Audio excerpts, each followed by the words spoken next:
எவ்வளவு பெரிய வசதியான வாழ்க்கையா இருந்தாலும் எல்லாத்தையும் தூக்கி எரிச்சிட்டு உங்களுக்காக மட்டுமே வந்திருக்கிறேன். உங்களுக்காக நன்றி கடன் செலுத்துறதுக்காக மட்டுமே வந்திருக்கிறேன். அத்தனை வழிகளையும் தாங்கிக்கிட்டு உங்களுக்காக மட்டுமே நான் வந்திருக்கிறேன். உங்களுக்கு நன்றி கடன் செலுத்துறதுக்காக மட்டுமே வந்திருக்கிறேன். ஒரு நாளும் பொய் சொல்லி உங்களை நான் ஏமாத்த மாட்டேன். இந்த 4 முனை போட்டி 40 முனை போட்டின்னு எத்தனை முனை போட்டின்னு எத்தனை உருட்டினாலும் இங்கு 2 முனை போட்டி தான். ஒன்னு டிவிக்கு, இன்னொன்னு டிஎம்கே. மக்கள் விரோத ஆட்சி நடத்துற ஸ்டாலின் சார் வேணுமா, மக்களை நேசிக்கிற விஜய் வேணுமா? அவ்வளவுதான் இந்த தேர்தலே.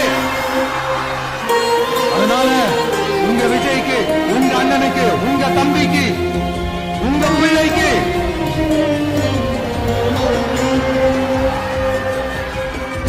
ஒரே ஒரு வாய்ப்பு கொடுங்க. தயவு செஞ்சு விசில் சின்னத்துக்கு ஓட்டு போடுங்க.